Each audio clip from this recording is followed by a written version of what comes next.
नमस्कार दोस्तों। तो आज हम लोग चर्चा करने वाले हैं, अपनी चर्चा को आगे बढ़ाते हैं और कई अलग अलग विषयों को इस विषय पे आगे की ओर बढ़ते हैं, जैसा कि हमने स्टार्टिंग से स्टार्ट किया हुआ है और अपने इस श्रृंखला को। तो सभी को नमस्कार, सभी को आदाब और सभी को प्रणाम। तो शुरुआत करते हैं। आज का जो विचार रहेगा वो है कि सफलता और असफलता के बीच में सिर्फ एक शब्द का फर्क है दोस्तों। सफलता और असफलता के बीच में सिर्फ एक शब्द का फर्क है दोस्तों।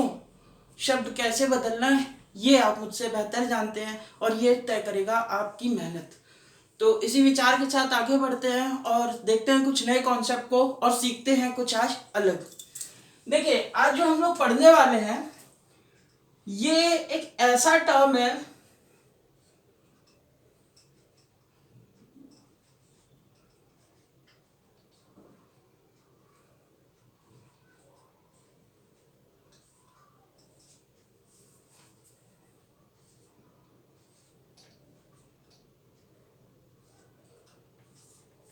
आज जो विषय हमारा है वो आपके फर्स्ट चैप्टर में ही दिया हुआ है और बहुत इम्पोर्टेंट पॉइंट है। और इम्पोर्टेंट कैसे है, क्योंकि जो ये शब्द है ये आपको बहुत उलझाता है एग्जाम में।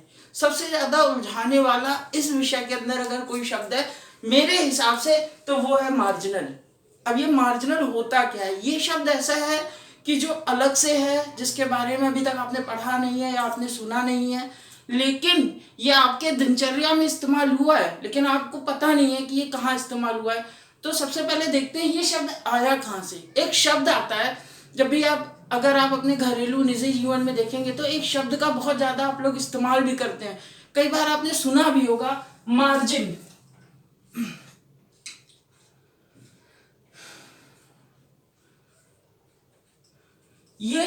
ये शब्द आपने अपनी निजी जिंदगी में जरूर सुना होगा, मार्जिन होता है। कई बार आप कुछ खरीदने जाते होंगे, अगर आपने देखा होगा, अगर आप अपने मम्मी पापा या खुद भी आप कोई चीज खरीदने जाते हैं तो सेलर कह देता है जी भाई साहब इसमें तो मार्जिन नहीं है, या बहन जी इसमें मार्जिन नहीं है, आप रहने दीजिए, मैं इससे कम नहीं कर पाऊंगा। तो ये मार्जिन क्या होता है? ये मार्जिन क्या चीज है, कहाँ से आया, क्या है ये मार्जिन? और ये एक ऐसा शब्द है जो सबसे ज्यादा उलझाता है। तो ध्यान से सुनिए और समझिए। और वीडियो में मैं जैसा कि हर बार आपको बताता हूँ, आपका काम क्या है, मैं आपसे क्या उम्मीद करता हूँ, आप ध्यान से सुनेंगे, उसको देखेंगे, उसके बाद उसको माइंड में प्रोसेस करेंगे और अपनी निजी जिंदगी से जोड़कर देखेंगे, ताकि आपको जब एग्ज़ाम टाइम हो, जब आप एग्ज़ाम में होंगे, एनोक्सिटी, फ्रस्ट्रेशन, बहुत सारी चीज़ें होती हैं और आप कॉन्सेप्ट भूल जाएं, तब भी आपको ये याद रहे कि शब्द को आपने ज़िंदगी से जोड़ा हुआ है तो आप उसको मिला के कुछ न कुछ लिख पाएँ। देखिए, सबके समझने का अलग अलग दायरा है। कोई किसी तरीके से समझता है, कोई किसी तरीके से समझता है, कोई शब्द को रट रहा होगा, कोई समझ रहा होगा। पर जो सबसे अच्छा तरीका वो ये है कि कॉन्सेप्ट को आप इतने अच्छे से अपनी ज़िंदगी से जोड़ कर देख लीजिए कि आपको उसको दोबारा पढ़ने या देखने की ज़रूरत ही ना पड़े, आप खुद ही बता पाएँ कि हाँ अगर ये चीज़ है तो ये इसलिए है। तो बात करते हैं मार्जिन की। हिंदी वाले लिख लेते हैं सीमांत।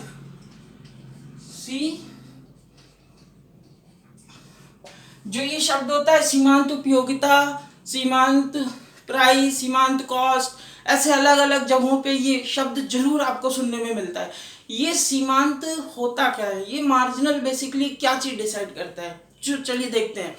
देखिए, आपने कोई सामान, मान लीजिए आप एक सेब खा रहे हैं, आप एक सेब खा रहे हैं, ठीक है, आपके पास कई फल आ जाए, मान लीजिए एक तरफ आम रखा है, एक तरफ सेब रखा है। छोटा सा एग्जांपल समझिएगा। एक टोकरी में कुछ आम है, ये हो गया आपका सेब, और एक टोकरी में कुछ आम रखे हुए हैं। एक टोकरी में कुछ सेब रखे हैं और कुछ आम रखे हुए हैं। आपको कहा जाए कि आपको खाना है। अब क्या है कि आप खा सकते हैं, ठीक है, आप सेब भी खाएंगे, आपको आम भी पसंद है, या किसी को हो सकता है अलग अलग टेस्ट हो, किसी को कम पसंद हो, ज़्यादा पसंद हो। मान के चलते हैं आपको दोनों बहुत ज़्यादा पसंद है, आपको सेब भी बहुत पसंद है और आम भी बहुत पसंद है। लेकिन लेकिन लेकिन आपके पेट की क्वांटिटी एक निर्धारित है कि आप इतना ही खा सकते हैं, ठीक है। तो क्या होगा, आप अगर मान लीजिए सेब, पूरे सेब खा लेते हैं, पूरे सेब खा लिए और मान लीजिए 2-3 आम आपने खा लिए, या मैं यहाँ पे क्वांटिटी बढ़ा दूं 10, 20, 50 कर दूं, मान लो आपने खा लिए, तो कुछ आम आप कम खाएंगे, और अगर आप सारे आम खा लेंगे तो कुछ सेब कम खाएंगे, यानी कुछ ना कुछ तो रह ही जाएगा। ये हमारी निजी जिंदगी में भी होता है। जब भी हम कुछ प्राप्त करने जाते हैं, जब भी हम कोई चीज प्राप्त करने का प्रयास करते हैं, तो कुछ ना कुछ हमारा छूटता भी है, और वो जो छूटता है वही हमारा लॉस होता है। बच्चों समझ के देखो, मान लो आप 5 सेब खा सकते हो और 5 आम खा सकते हो, ठीक है। आपके अंदर मैं एक कहते हैं ना, एक न्यूमेरिकल डिजिट में बात कर रहा हूं। आप खास से ज्यादा सकते हो, 10-10 रख लो, 20-20 रख लो, जैसी आपकी क्वांटिटी है। तो अभी हम मान के चलते ये पेट है, इसमें 10 ही आएगा, ठीक है, इसमें 10 ही आएगा। तो इसने क्या कहा, ठीक है मैं 5 सेब और 5 आम खा लूं, ठीक है, आप 5 सेब और 5 आम खा लेंगे, ये आपका पेट भर जाएगा। लेकिन अगर आप इसको 6 कर देंगे तो इसका 4 हो जाएगा। अब बात आती है कि आपका घाटा क्या रहा। एक एक्स्ट्रा सेब खाने के लिए, एक एक्स्ट्रा सेब खाने के लिए आपने एक आम कम खाया। ये बात समझो, एक एक्स्ट्रा सेब खाने के लिए आपने एक आम कम खाया। जो एक आम कम खाया है वो आपका घाटा है, जो कि आपका मार्जिनल लॉस है। यानी मार्जिन जो है वो क्या है, वो यहाँ एक है। क्यों? क्योंकि आपने एक सेब तो ज्यादा खाया, लेकिन आपने आम एक कम खाया है। मार्जिनल या सीमांत क्या चीज कहती है? देखिए, मार्जिनल क्या कहता है? मार्जिनल कहता है कुछ प्राप्त करने के लिए, कुछ संभावित वस्तु या संभावित चीज प्राप्त करने के लिए जो त्याग किया जाएगा, वो त्याग की कीमत होगी सीमांत कॉस्ट या सीमांत लागत या सीमांत दर, यही कहलाती है। और यही टर्म सबसे ज्यादा उलझाता है। अब इसको अपने इकोनॉमिक टर्म में जो अभी तक हम पढ़ रहे थे उससे थोड़ा सा कोरिलेट करके समझते हैं। क्योंकि देखिए, सेब और आम तो आपके लिए मैंने आज एक नया एग्जाम्पल कोट किया है, बट एक पुराने से समझते हैं। मान लीजिए ये हमारी लैंड है। ये बेटा हम लोगों ने जो शुरू से पढ़ा है कि इकोनॉमी क्या है, एक दायरा है जिसके अंदर होने वाली विभिन्न आर्थिक गतिविधियों का आप अध्ययन करते हैं। तो यही हम लोगों ने पढ़ा था। अब मान लीजिए एक लैंड है, ठीक है, और आप एक फार्मर हैं। एक लैंड है और आप एक फार्मर हैं। इस पूरी जमीन का इस्तेमाल करके आप कुछ वीट, गेहूं की खेती कर सकते हैं, यानी गेहूं का प्रोडक्शन कर सकते हैं, या राइस का प्रोडक्शन कर सकते हैं।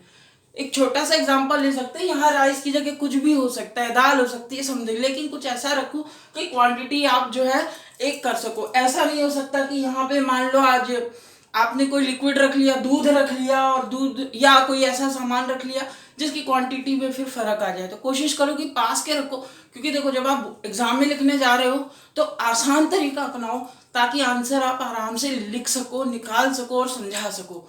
ऐसा मत रख दो कि आप ऐसी कोई डिजिट रख दो जिसको फिर समझाने में दिक्कत हो। तो मैंने व्हीट और राइस लिया है, दोनों ही अनाज हैं, और दोनों ही हमारी जरूरत है। मान लो केजी ले लेते हैं अभी। देखिए, क्विंटल, लाख, टन, ऐसे बड़े बड़े शब्द बहुत आते हैं, बहुत ज्यादा इस्तेमाल किए जाते हैं बुक्स के अंदर। मैं फिलहाल केजी लेके चलता हूँ, क्योंकि हमको समझना है, बेसिकली समझना इंपॉर्टेंट है।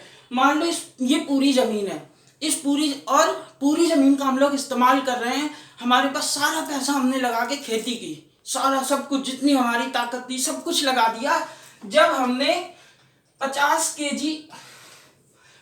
केजी गेहूं का उत्पादन किया, तो हमने राइस का कोई उत्पादन नहीं किया। हमें पता ही नहीं था राइस नाम की कोई चीज है। हम सिर्फ गेहूं का उत्पादन करते थे, हम सिर्फ 50 केजी गेहूं करते थे। लेकिन फिर क्या हुआ, हमें किसी ने बताया कि एक और अनाज होता है चावल, ये भी हम लोग खाते हैं। तो अब हमने क्या सोचा, ठीक है यार, अब हमने गेहूं का प्रोडक्शन तो किया है, अब हम दूसरी की तरफ जाएं। तो मान लीजिए आपने इसका 40 कर दिया, आपने इसको थोड़ा किया और उसी जमीन में थोड़ा सा आपने चावल लगा दिया। जब आपने थोड़ा सा चावल लगाया होगा तो थोड़ा सा आपका राइस भी बन गया।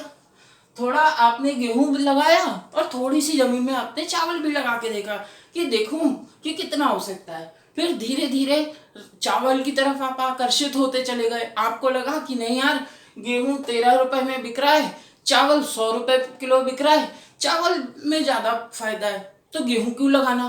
तो आपने धीरे धीरे शिफ्ट किया, फिर 30 कर दिया, 20 कर दिया, 10 कर दिया, 0 कर दिया। इसी तरह चावल आप बढ़ाते चले गए।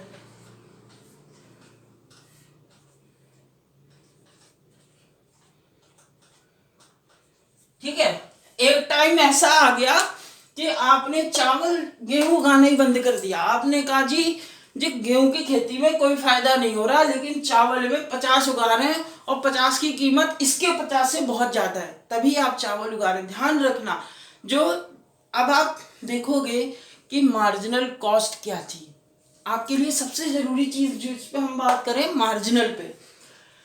अगर हम मार्जिनल देखें तो हमारे लिए मार्जिनल क्या होगा, हम ठीक है हमने गेहूं कम किया और चावल ज्यादा उगाया, यानी चावल का प्रोडक्शन बढ़ाने के लिए हम गेहूं का प्रोडक्शन कम करते चले गए। हम वहां पे तो लॉस हुआ ना हमारा, हमने एक अतिरिक्त मात्रा चावल की प्राप्त करने के लिए गेहूं की कुछ मात्रा कम की, यानी एक चीज में फायदा लेने के लिए किसी न किसी चीज का घाटा भी सहा। समय के साथ क्या ऐसा नहीं है, निजी जिंदगी में देखिए, अगर आप पढ़ेंगे ज्यादा तो खेलेंगे कम, तो खेलने के लिए जो समय था वो तो आपने कम किया ना, आपने त्याग किया है। ये ध्यान रखिए, अर्थशास्त्र में जो बड़े बड़े अर्थशास्त्री थे और जो हमारे इकोनॉमिस्ट, जो बड़े बड़े लोग रहे, रिसर्चर्स रहे, इस मार्जिन को निकालने में बहुत मतभेद हुए हैं, बहुत कंट्रोवर्सीज हुई, कैसे एक्चुअल में मार्जिन निकाला जाए या मार्जिन क्या हो सकता है। एक अर्थशास्त्री ने तो यहाँ तक कहा है कि त्याग की कोई सीमा ही नहीं है, शब्दों में त्याग को बखान ही नहीं किया जा सकता। ये भी एक सच है। अगर मैं त्याग की बात कर रहा हूँ आज, जो हम लोग ये वर्ड पढ़ते हैं मार्जिनल, देखिए दाम या पैसे में आप नाप सकते हो, पर असल जिंदगी में त्याग को आप नाप नहीं सकते। लेकिन अभी हम लोग अर्थशास्त्र में पढ़ रहे हैं, तो साइकोलॉजिकली आप लोग अपनी रियल जिंदगी से ऐसे जोड़ लें थोड़ा सा, तो उससे होगा क्या, आपको आसानी रहेगी इस मार्जिन को समझने में। जहां पे भी ये शब्द आएगा जरूर, इकोनॉमिक्स का पेपर हो, किसी भी बोर्ड का पेपर हो, क्लास टेस्ट हो, यूनिट टेस्ट हो, हाफ ईयरली एग्जाम्स हो, कोई भी प्री बोर्ड हो, मार्जिन वर्ड ना आए ऐसा पेपर आज तक कोई बना ही नहीं है, क्योंकि मार्जिन के ऊपर इतनी कंट्रोवर्सी हुई है और मार्जिन को समझना ही सबसे ज्यादा चैलेंजिंग रहा है हमारे लिए। लेकिन हमारे लिए बहुत आसान है, हम समझ सकते हैं। अब देखो, हमें निकालनी थी मार्जिनल कॉस्ट हमें निकालनी है। जब ये 50 का करता है तो ये 0 करता है, यानी इसको पता ही नहीं है कि चावल नाम की कोई चीज है, तो ये तो एज इट इज 0 हो जाएगा। फिर यहां आया 10, यहां आया, यहां आ गया, तो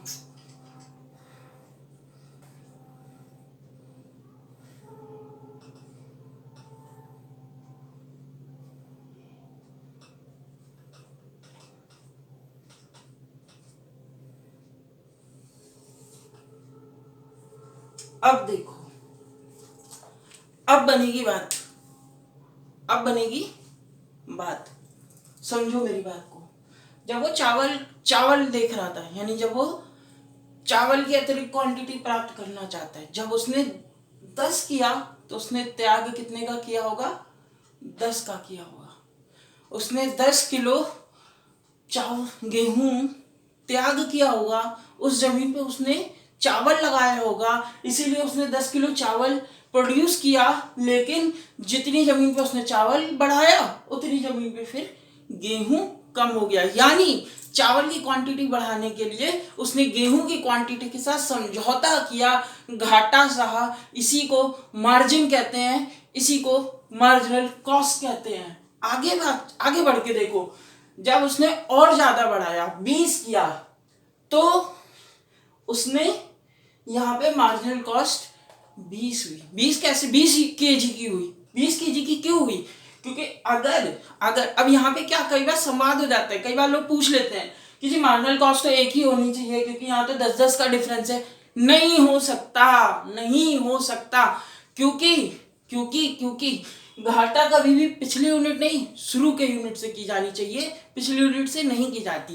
तो 20 का घाटा हुआ, क्यों? जहां वो 50 किलो गेहूं कर रहा था, आज उसने जब 20 किलो चावल उगाया होगा तो उसने 20 किलो गेहूं का त्याग किया होगा। जब 20 किलो गेहूं का त्याग किया तो वो त्याग की कॉस्ट ही हमारी मार्जिनल कॉस्ट होती है। इसी तरह आगे बढ़ता गया, जैसे जैसे उसने चावल ज्यादा उगाना शुरू किया, गेहूं के साथ समझौता करता चला गया और अंत में 50 तक आ गया। क्या तो मार्जिन क्या होता है? बेसिकली अपॉर्चुनिटी कॉस्ट, जिसको हम लोग कई बार एक टर्म यूज होता है इसके लिए, मार्जिनल, अपॉर्चुनिटी कॉस्ट। ये दो टर्म बहुत इंपॉर्टेंट है, 100% कहीं ना कहीं आते हैं। और सबसे बड़ी बात है, आगे के चैप्टर्स में इसके ऊपर बहुत ज्यादा क्वेश्चंस आने वाले हैं और इस चैप्टर को, इस टॉपिक को मैं बहुत आगे तक लेकर भी जाऊंगा और कोशिश करूंगा आपको समझाने की। तो क्या होती है अपॉर्चुनिटी कॉस्ट? एक चीज को पाने के लिए जब किसी एक चीज का त्याग किया जाए जो हम पहले से प्राप्त करें, तो वो त्याग की कीमत ही मार्जिनल कॉस्ट कहलाती है। ऐसा हमारा सब्जेक्ट कहता है, ऐसे हमारे अर्थशास्त्री कहते हैं और ऐसा ही ये सब्जेक्ट लेके चलता है। तो मार्जिनल कॉस्ट हमेशा बहुत इंपॉर्टेंट पॉइंट है, दिमाग में लेके चलिएगा। इसके कर्व भी हैं, इसके डायमेंशंस भी हैं, तो बहुत सारी चीजें हैं, आने वाले टाइम में आपको मैं समझाऊंगा। तो मार्जिनल कॉस्ट त्याग की कॉस्ट है, ध्यान रखिएगा। तो ये था छोटा सा एग्जांपल। अब बात आती है कि इस कॉन्सेप्ट को आपको यूज कैसे करना है। अब अभी लॉकडाउन है, हम सब घर में है, तो अगर हम इसको जोड़कर देखना चाहें तो बड़े आराम से देख सकते हैं। छोटी सी चीज सोचिएगा, आज आपका कुछ खाने का मन किया, मान लीजिए आपने वो चीज खा ली, ठीक है। कई बार ऐसा होगा, आप कुछ चाहते हो और करते कुछ हो।